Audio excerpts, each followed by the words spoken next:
Hi everyone, welcome to the literature लोग। कैसे हैं आप सभी लोग। आज हम अपना जो पीवाईक्यू का सेशन था जो हम कर रहे थे उसी की सीरीज में हम क्वेश्चन नंबर 81 से आगे बढ़ेंगे। 1 से लेके 80 तक के क्वेश्चंस हमने कवर कर लिए हैं, तो अगर आपने नहीं देखा है तो ज़रूर चैनल की प्लेलिस्ट में जाकर चेक करें, वहाँ पर एमसीक्यू एंड पीवाईक्यूज दोनों पड़े हुए हैं। तो चलिए आज के वीडियो को हम फटाफट से स्टार्ट कर लेते हैं। तो हमारा क्वेश्चन नंबर 81 है, on the morning of Christ nativity is a. तो यहाँ पर बेसिकली ये जो वर्क है जॉन मिल्टन का, इसका जॉनरा आपसे पूछा गया है कि ये क्या है। इज इट सोनेट, या फिर ऑप्शन बी मास्क, या फिर ऑप्शन सी ओड, या ऑप्शन डी पास्टोरल एलिजी। क्या है ये? तो अगर आपने जो बायोग्राफी वाला वीडियो है जो मैंने पढ़ाया है उसमें आपने पढ़ा होगा, तो देखिए इसका टाइटल ही मैंने पूरा बताया है क्या, कि odd on the morning of Christ nativity. आपने भी इसको एज इट इज ऐसे ही याद करना है। जब भी आप इसको याद करोगे ऑलवेज यही बोलोगे, odd on the morning of Christ nativity. On से नहीं स्टार्ट करोगे, आप ओड से स्टार्ट करोगे। ठीक है, ये जो है 1629 इसका जो डेट है वो है। ठीक है, तो इस चीज को ध्यान रखना है। रिटन था 1629 में, और अगर बात करें तो ये पब्लिश कब हुआ है, तो ये पब्लिश हुआ था जॉन मिल्टन का पोएम का जो कलेक्शन था, मिस्टर जॉन मिल्टन। क्या था? मिस्टर जॉन मिल्टन, जो कि आया था 1645 में, उसमें ये पब्लिश हुआ था। ठीक है, तो इसका जॉनरा आप समझ ही गए होंगे कि इसका जॉनरा क्या है, ओड है। क्लियर है?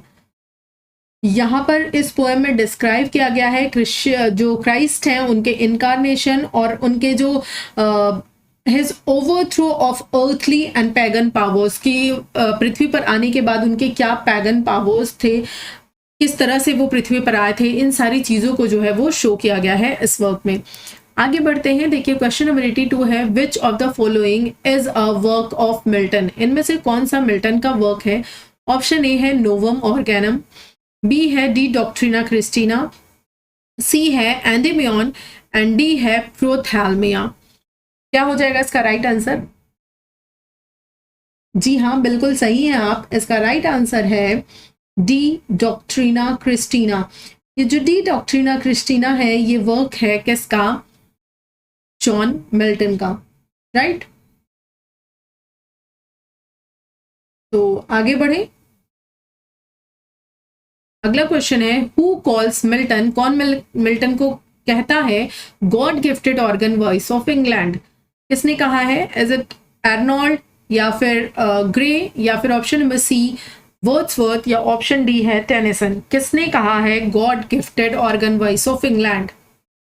तो जी हाँ, टेनिसन ने कहा है। आप इस बात को बहुत अच्छे से ध्यान रखेंगे कि गॉड गिफ्टेड, जब गॉड कोई गिफ्ट देते हैं तो हमें क्या नहीं होता, किसी तरह का कोई टेंशन नहीं होता। जब हमें गॉड के द्वारा गिफ्ट मिलता है तो हम बिल्कुल टेंशन फ्री होते हैं, हमें टेंशन नहीं होता। ये एक ट्रिक है, इससे आप इस क्वेश्चन को याद कर सकते हो, क्योंकि जनरली ये जो कोटेशन वाले या इस तरह से कॉमेंट वाले क्वेश्चन होते हैं वो हमें स्किप हो जाते हैं। इसीलिए इस तरह से आप कीवर्ड से कनेक्ट करके याद करोगे तो कभी आप नहीं भूलोगे। जैसे मैंने ब्लैक का बताया था, जो उन्होंने एक स्टेटमेंट दिया था, उसका भी ट्रिक।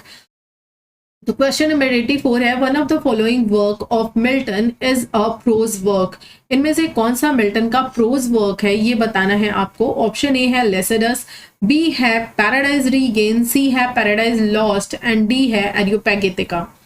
तो ये तो एपिक है और ये आपका क्या है, पास्टोरल एलिजी है। तो बच गया आपका क्या, Areopagitica, that is your prose work, means Milton's prose work. तो ऑप्शन डी जो है वो बिल्कुल करेक्ट है। और आपको पता ही होगा कि एरियोपैगेटिका में जो मिल्टन जी हैं उन्होंने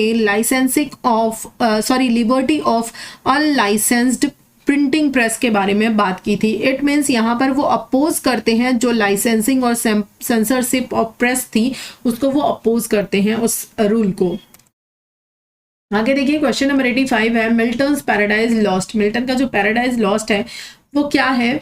option A has no trace of personal element, उसमें पर्सनल एलिमेंट का कोई भी तत्व नहीं मिलता है। या फिर option B is notable for its autobiographical passage, वो ऑटोबायोग्राफिकल पैसेज के लिए नोटेबल है। सी है इज क्वाइट ऑब्जेक्टिव, वो ऑब्जेक्टिव है। Has none of the qualities, इनमें से कोई भी क्वालिटी नहीं है। तो ऑप्शन बी करेक्ट है। ये जो है ऑटोबायोग्राफिकल एलिमेंट, ऑटोबायोग्राफिकल पैसेज इसमें पाया जाता है मिल्टन के पैराडाइज लॉस्ट में। ये देखिए यहाँ पे क्वेश्चन नंबर 2 हो गया है, तो ये 86 को मानेंगे। 126 क्यों लिख दिया है टाइपिस्ट भैया ने, आई डोंट नो, तो इसको कट करेंगे। तो यहाँ पर देखिए क्वेश्चन नंबर 86 है, ये क्या है, who is the hero of paradise lost. बहुत ही इजी क्वेश्चन है फॉर उनके लिए जो लोग ऑलरेडी इसको पढ़ चुके हैं, और जो बिल्कुल सिलेबस में नहीं है उनके लिए तो नहीं होगा। पर तो ऑप्शन क्या है, God, Adam, Saturn and none of these. कौन है पैराडाइज लॉस्ट का हीरो? जी हाँ, बिल्कुल सही जा रहे हो आप, कौन है, एडम है। आगे देखिए, Milton's Paradise Lost has been praised for its. Milton का जो पैराडाइज लॉस्ट है उसको क्यों प्रेज किया जाता है? क्या जो लाइटनेस ऑफ टच है उसके लिए, या फिर उसका जो सैट्रिकल टोन है उसके लिए, या ग्रैंड स्टाइल है उसके लिए, या फिर नन ऑफ दीज, इनमें से कोई भी क्वालिटी नहीं है। तो for its grand style, Milton ने जो पैराडाइज लॉस्ट को इतने ग्रैंड स्टाइल में लिखा है, ये एपिक है। एक्चुअली इसको सेकेंडरी एपिक बोलते हैं। क्या बोलते हैं? सेकेंडरी एपिक बोलते हैं। मिल्टन के पैराडाइज लॉस्ट को सेकेंडरी एपिक बोलते हैं। तो ये इसकी ग्रैंड स्टाइल की वजह से इतना ज़्यादा प्रेज किया जाता है। अगला क्वेश्चन देखिए, क्वेश्चन नंबर 88 है, Samson Agonistes by Milton. Milton का जो सैमसन एगोनिस्ट है वो क्या है? इज इट प्ले, या फिर इज इट मास्क, या फिर ऑप्शन नंबर सी है अ लॉन्ग ट्रीटीज, या फिर अ लॉन्ग पोएम। क्या है भाई सैमसन एगोनिस्ट? मैंने सैमसन एगोनिस्ट पूरा प्ले पढ़ा दिया है, अगर आपको नहीं पता है तो बता दूं, ये पार्ट 1 एंड पार्ट 2 में वीडियो गया है, और उसके बाद ये पार्ट मैराथन में भी जाएगा। यानी पार्ट 1 में आपको इंपॉर्टेंट लाइंस, कैरेक्टर्स और इंपॉर्टेंट कीवर्ड्स मिले हुए हैं, की लाइंस मिली हुई हैं, और इसमें आपको समरी मिला हुआ है, और मैराथन में ये दोनों पार्ट को जोड़कर आपको यहाँ पर मिल जाएगा। ये अबाउट सैमसन एगोनिस्ट है, जिसको मैंने चैनल पे कवर करवा दिया है। अगर आपने नहीं देखा है तो ज़रूर एक बार चैनल पे विजिट करें। तो बताइए क्या है ये? क्वेश्चन नंबर 88 का आंसर करिए मुझे फटाफट। I am waiting. जी हाँ, बिल्कुल सही बोल रहे हैं आप। जो सैमसन एगनिस्ट है ये क्या है? ये एक प्ले है, और इसको बोला जाता है क्लोजेड ड्रामा। क्या बोला जाता है? Closed drama. And closed drama is to be read only, not to be perform. ये सिर्फ और सिर्फ पढ़ने के लिए होता है, इसको परफॉर्म करने के लिए नहीं होता। That is called closed drama, right? तो option A is correct. Next question, question number 89, from which book has it been taken. ये किस बुक से लिया गया है? To be weak is miserable, doing or suffering. Option A है the Tempest, B the Prelude, C Paradise Lost, या फिर डी पैराडाइज रीगॉन। तो देखिए ऑप्शन ए और बी तो तुरंत ही कट हो जाता है, क्योंकि टेम्पेस्ट विलियम शेक्सपियर का वर्क है और हम मिल्टन के बारे में पढ़ रहे हैं, एंड ये विलियम वर्ड्सवर्थ का वर्क है द प्रील्यूड, तो ये भी कट हो जाता है। तो ये किस में है?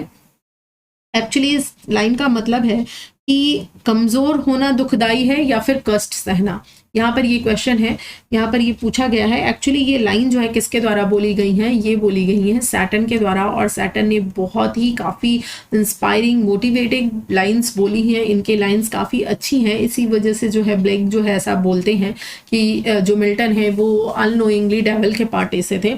तो आप इस चीज़ को बताइए, यहाँ पर वो कह रहे हैं कि कमज़ोर होना ज़्यादा दुखदायक है या फिर सहना, मिजरीज को सहना, कष्ट को सहना ज़्यादा दुखदायक है? तो बताइए क्या है इसका सही आंसर? तो ऑब्वियसली ये पैराडाइज लॉस्ट से लिया गया है, तो option number D is correct. Which of the following is a pastoral poem. इसमें से कौन सा पास्टोरल पोएम है? Aronis, Lycidas, Thyrsis and none of the above. ये जो क्वेश्चन है ना, ये एक्चुअली क्वेश्चन एक्चुअली तो ये सारे ही क्वेश्चंस पूछे गए हैं आपके एग्जाम में। ये 2005 का क्वेश्चन है, तो इम्पोर्टेंट है, टीजीटी में आया था, तो आप ध्यान रख सकते हैं इसको। तो बताइए इसमें से कौन सा पास्टोरल पोएम है मिल्टन का?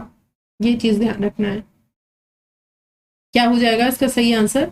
लेसिडस हो जाएगा। तो जो लेसिडस है ये 16 38 में जो है आया था। और अगर बात करें तो ये जो है ये किसके लिए लिखा गया है, ये इन्होंने अपने फ्रेंड को डेडिकेट करते हुए लिखा है जिनका नाम है एडवर्ड किंग।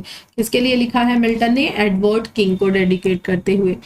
तो क्वेश्चन नंबर 91 देखिए, Milton's poetry is a mirror in which the writers character is very clearly reflect, who made this statement. ये स्टेटमेंट किसने बोला है कि जो मिल्टन की पोएट्री है वो एक्चुअली एक मिरर, एक दर्पण की तरह काम करती है, इन विच जिसमें जो राइटर्स कैरेक्टर, जो राइटर का कैरेक्टर है वो क्लियरली क्या होता है, रिफ्लेक्ट होता है।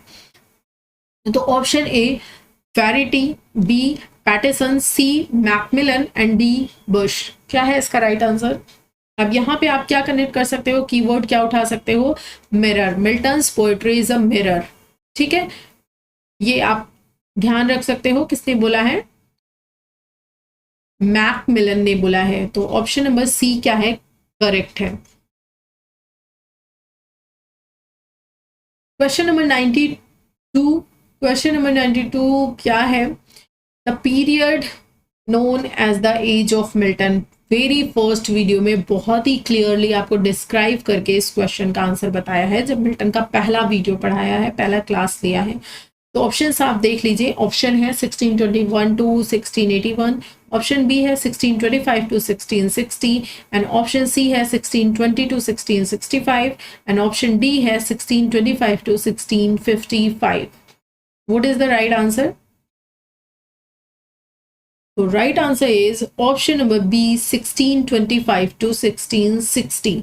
नेक्स्ट क्वेश्चन पे चलते हैं। और हाँ my dear, please it's a humble request कि आप लोग don't be passive learner, please perform as actively आप लोग परफॉर्म कीजिए। आप लोग भी अपने क्वेश्चंस का आंसर कमेंट बॉक्स में फटाफट से देते जाइए, कीवर्ड्स को टाइप करते जाइए और साथ ही साथ ओवरऑल आपका कितना क्वेश्चन सही हो रहा है वो भी मुझे कमेंट करके बताइएगा। इससे क्या होगा, जब आप एक्टिवली परफॉर्म करेंगे तो आपका जो ब्रेन है वो फंक्शनिंग रहेगा, वो चीज़ों को तेजी से गेन करेगा। तो एग्जाम में ये क्वेश्चंस अगर आपके सामने आते हैं तो बिल्कुल आप इन क्वेश्चंस को भूलोगे नहीं। तो ये इसका बेनिफिट है, तो इसको जरूर करिएगा।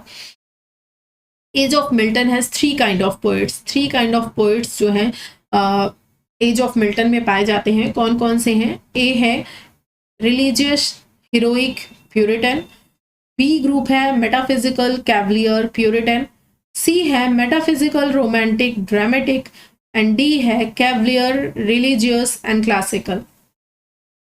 क्या हो जाएगा इसका right answer? Metaphysical, cavalier and Puritan. It means option number B is correct.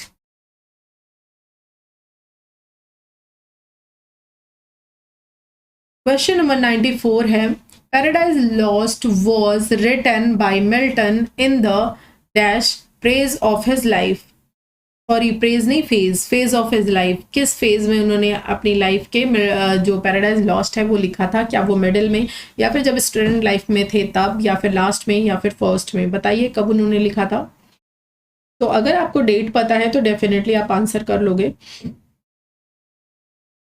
कब कंपोज की गई थी, कब आई थी? 1667 क्या में। तो ये फेज कौन सा हो जाएगा? इनका लास्ट फेज हो जाएगा, क्योंकि इनका जो टाइम पीरियड है वो 1674 तक है, यानी 1608 से लेकर के 1674 तक का टाइम ये लेते हैं। यानी 1674 में इनकी डेथ होती है एंड 1608 में इनका बर्थ होता है bread street chief side London England में। ठीक है, तो ये चीज़ आपको ध्यान रखना है कि ये लास्ट फेज में पैराडाइज लॉस्ट को लिखते हैं। आगे देखिए, which of the following is a masque written by John Milton या मिल्टन। इसमें से कौन सा जो है वो मास्क है? Option A Comus, B Areopagitica, C Lycidas या फिर नन ऑफ दीज। 95 का आंसर, कमॉन जल्दी बताइए क्या होगा इसका सही आंसर। बिल्कुल सही, 1634 का कॉमर्स, यानी कि ऑप्शन नंबर ए करेक्ट है, जिसको कि हम बोलते हैं Comus, a mask in honour of chastity. ठीक है, इसको पूरा याद रखिएगा क्योंकि कई बार आता है, पूछा जाता है कि जो कॉमर्स है वो किसके लिए लिखा गया है, तो इन ऑनर ऑफ चैस्टिटी। तो इसलिए पूरा याद रखिए। जैसे मैंने आपको बोला है कि जब भी आए तो उसको बोलना है odd on the morning of Christ nativity, पूरा बोलना है। तो इससे आपको इसका जॉनरा याद रहेगा कि ये ओड है। सेम एज आपको जब भी कॉमर्स बोलना है तो आपको बोलना है Comus mask in the honour of chastity. तो ऐसे में क्या है, आप कभी भूलेंगे नहीं। यहाँ पर ये जो मिल्टन का फर्स्ट ड्रामेटिक जिसे आप बोल सकते हैं ग्रेट थीम है, जिसमें इन्होंने गुड एंड बैड या गुड या एविल के बीच में कॉन्फ्लिक्ट को बताया है। तो ये क्या है, एक मास्क है। ऑप्शन नंबर ए करेक्ट है। आगे बढ़ते हैं। Question number 96, in which poem does the following statement appear, solitude sometimes is a best society. जो एकांत है वो कभी कभी क्या होता है, सर्वोत्तम समाज होता है। यानी कि जो एकांत होता है, जो सॉलिट्यूड होता है, वो कभी कभी बहुत बेस्ट होता है। ये किस में कहा गया है, पैराडाइज रीगेन में, लिसिदस में, पैराडाइज लॉस्ट में, या फिर लास्ट ऑप्शन आपका कॉमर्स में। पैराडाइज के बुक नंबर 9 में ये बात कही गई है, पैराडाइज लॉस्ट की। तो ऑप्शन नंबर सी बिल्कुल करेक्ट है कि solitude sometimes is best society. Actually ये लाइन बिल्कुल सत्य है, बिल्कुल सच है। आपने भी अपनी लाइफ में इस चीज़ को ज़रूर डेफिनेटली कभी ना कभी एक्सपीरियंस किया ही होगा कि जब भी आप कभी किसी परेशानी में होते हो या फिर आप को लाइफ में कुछ स्पेस चाहिए होता है, तो आप क्या ढूंढते हो, एकांत ढूंढते हो, सॉलिट्यूड ढूंढते हो। आपके मन में बहुत सारा कोलाहल है, बहुत प्रश्न है, आपको किसी चीज़ का आंसर चाहिए, आप सैकड़ों लोग से पूछ लो, लेकिन आपको वो सेटिस्फैक्शन नहीं मिलेगा जो आप एकांत में बैठकर खुद अपने मन से बातें करते हो, कुछ सोचते हो, कुछ समझते हो। वो चीज़ सबसे बेटर होती है। तो अगर आपको लाइफ में कोई भी कॉन्फ्लिक्ट है, कोई परेशानी है, कोई भी सिचुएशन है जिसमें आप एडजस्ट नहीं कर पा रहे हैं, तो मेरी तरफ से ये आपके लिए एक तरह से कह लीजिए टिप है कि आप एकांत में बैठ जाइए और उस चीज़ पर घंटे, 2 घंटे, 3 घंटे विचार कीजिए। देखिए डेफिनेटली आपको उसका आंसर मिल जाएगा। चलिए, question number 97, Milton Samson agonist is, ये क्या है भैया। तो देखिए, इसी से रिलेटेड 2 क्वेश्चन आया था ना। एक आपने पहले देखा है, पूछा था प्ले है कि क्या है ना, इस तरह से पूछा था। दूसरा इस तरह से क्वेश्चन दे दिया है, एलेजी है, ओड है, क्लासिकल एपिक है, या फिर क्लासिकल ट्रेजेडी है। तो obviously it's a classical tragedy. जैसे कि मैंने आपको बताया था, ये क्लोजेट ड्रामा है और इसमें सैम्सन एगोनिस्ट की ट्रेजेडी को दिखाया गया है। तो ये क्या है, एक क्लासिकल ट्रेजेडी है। ठीक है, तो आपको चाहे ड्रामा लिख कर आए या फिर आपको प्ले लिख कर के आए, ठीक है, या फिर आपको क्लोजेट ड्रामा पूछ दे या फिर आपको क्लासिकल ट्रेजेडी पूछ दे, इन चारों में से कुछ भी आपसे पूछा जा सकता है। फॉर सैम्सन एगोनिस्ट आंसर एक ही होगा। ठीक है, ये आप ध्यान रखोगे। आगे देखिए, क्वेश्चन नंबर 98 क्या है। In the year 1637 Milton confided to his friend that he had fixed his mind upon writing some monumental poetic work. Select among the following the name of his friend to whom this information was given. यहाँ पर कह रहा है कि 1637 में Milton ने अपने किस फ्रेंड को ये चीज़ बताई थी कि उन्होंने फिक्स कर लिया है अपने मन में, अपने दिमाग में, कि वो एक मोन्यूमेंटल पोइटिक वर्क लिखना चाहते हैं। ये चीज़ इन्होंने अपने किस फ्रेंड को बताई थी, किसने शेयर की थी, यही पूछा जा रहा है। तो option A Edward King, B Richard Powell, C Henry Lawes और डी दियोदाती। किसको बताया था, तो ऑब्वियसली रिचर्ड को, इसको एडवर्ड किंग को बताया था, जिसको बाद में इन्होंने लिसिदस जो है वो डेडिकेट किया है। ठीक है, 1638 में, क्योंकि इनकी डेथ हो जाती है ड्रोन होकर के। 99, the women character Dalila appears in, ये डालिला किस में आती है। ऑप्शन ए डॉक्टर फॉस्टर्स, या फिर ट्वेल्थ नाइट, सैम्सन एगोनिस्ट, या फिर option D Macbeth. Obviously it's Samson agonist. Samson agonist में आपको ये कैरेक्टर देखने के लिए मिलता है। ये सैम्सन की क्या होती है, वाइफ होती है, जो इसको चीट करती है, धोखा देती है और इसको लगता है कि मैं अपनी कंट्री के लिए काम कर रही हूँ, तो इन्फॉर्मेशन दे देती है अपने हस्बैंड के बारे में। तो क्वेश्चन नंबर 100 और आज का लास्ट क्वेश्चन है। इसके बाद हम 20 क्वेश्चन और करेंगे प्रीवियस ईयर क्वेश्चंस। उसके बाद आपकी जो सीरीज है पूरी कंप्लीट हो जाएगी 120 क्वेश्चंस की। और जो मैंने आपको लगभग 200 के आसपास जो क्वेश्चंस मैंने MCQ कराने वाली हूँ, पूरा एक कंपाइलेशन आपको मिल जाएगा। तो the line, the mind is its own place and in itself can make a heaven of hell and a hell of heaven. ये लाइंस ऑकर है, कहाँ पे आई हुई है? लिसिडस में, बी कॉमर्स में, सी पैराडाइज लॉस्ट में, या फिर डी रीगेन में, पैराडाइज लॉस्ट में, किस में है? तो देखिए ये लाइन भी अपने आप में एक्चुअली बहुत ही बेहतरीन लाइन है, और ऑब्वियसली ये किसके द्वारा? ये भी सैटर्न के द्वारा बोली गई है। जैसा कि मैंने बोला ना कि सैटर्न ने बहुत सारी इंस्पायरिंग लाइन बोली है। इसमें कहा गया है कि जो माइंड होता है ना, जो हमारा दिमाग होता है, वो ही अपने आप में जो उसका वो ही जो चाहे वो बना सकता है। उसके पास इतनी पावर है कि वो हेवन को हेल और हेल को हेवन बना सकता है। उसको कहीं जाने की जरूरत नहीं है। आपने जैसा सोच लिया वैसा आप बन जाते हो। इट मीन्स जब आप पॉजिटिव सोचते हो तो आप पॉजिटिव होते हो, जब आप निगेटिव सोचते हो किसी चीज के बारे में तो आप निगेटिव होते हो। तो यहाँ पर देखिए जो सैटर्न है वो ये लाइन बोल रहा है, तो obviously it's from paradise lost. Actually आपके ये जो वर्क है ना, जो लिटरेचर है, आपको लगता है अगर ये सिर्फ जस्ट फॉर इंफॉर्मेशन है, सिर्फ इनको रट लेना है, तो आई एम सॉरी, आप गलत एक अप्रोच लेकर चल रहे हैं। आपको लिटरेचर में बहुत सारे ऐसे वर्क हैं, बहुत सारी ऐसी लाइंस हैं जो बहुत कुछ सिखा जाती हैं। जैसे कहा जाता है ना, किताबों का ज्ञान किताबों में ही नहीं रहने देना चाहिए, उसको अपनी लाइफ में उतारना चाहिए, तो आपकी पर्सनालिटी एक अच्छी पर्सनालिटी बनती है। तो ये सारी जो लाइंस हैं, चाहे आप सैटर्न की लाइंस देख लीजिए या फिर बहुत सारे आप ऐसे वर्क देखेंगे विलियम शेक्सपियर का उठाकर, उनकी कोटेशंस उठाकर देखिए, विलियम वर्ड्सवर्थ की बहुत सारी बेहतरीन लाइंस हैं, कीट्स की हैं, तो आप किसी की भी उठाकर देख लीजिए, जवाहरलाल नेहरू जी की कुछ लाइंस हैं। तो जब आप इनको पढ़ोगे ना, तो ये एक आपको जीवन जीने की कला सिखाती हैं। ये आपको हर एक सिचुएशन को से बाहर निकलने का आपको आंसर देती हैं। आपके हर मन में जो भी कॉन्फ्लिक्ट है उसका आंसर यहीं पर है, बस आपको उसको ढूंढने की जरूरत है, एक नजरिए की जरूरत है। तो इन सारी चीजों को जिस दिन आप जीने लगेंगे, फील करने लगेंगे, लिटरेचर आपके लिए एक हॉबी बन जाएगी, एक पैशन बन जाएगा। आपको पढ़ने में मजा आने लगेगा, फिर आपको इसको याद नहीं करना पड़ेगा, ऑटोमेटिकली ये सारी चीजें आपके दिमाग में फीड होती जाएंगी। तो आई होप आपको ये मेरा वे पसंद आया होगा, जिस तरीके से मैंने आपको समझाया और एक्सप्लेन करते हुए बताया। मैं चाहती तो रैपिड फायर राउंड में निकल सकती थी, लेकिन मैंने आपको यही नहीं, एक एक क्वेश्चन अपने चैनल पे जो भी सॉल्व करवाया है, सिंगल वन क्वेश्चन को बहुत टाइम देते हुए, बहुत अच्छे से एक्सप्लेन करते हुए मैं आगे बढ़ी हूँ। क्योंकि मैं बेसिकली जो बच्चा 0 पॉइंट पे है, जो स्टार्ट कर रहा है, उसको लेकर मैं आगे बढ़ रही हूँ। ठीक है, जिनको आता है उनके लिए तो बहुत ही फाइन है, ठीक है, वो निकल सकते हैं स्पीड में, लेकिन मैं उनको ध्यान देकर चल रही हूँ। तो अगर आपको अच्छा लगा होगा तो आपको पता ही है क्या करना है, लाइक, शेयर एंड सब्सक्राइब करके इस फैमिली का पार्ट बन जाइए और मेरे साथ इस सफर में आगे बढ़िए, क्योंकि यहाँ पर मैं आपको पूरा सिलेबस बहुत ही डिटेल में बहुत अच्छे से कवर कराने वाली हूँ। तो thank you so much for watching. Positively अपनी लाइफ को जीते रहिए, खुश रहिए और आसपास के लोगों को भी खुश रखिए। Bye bye and take care.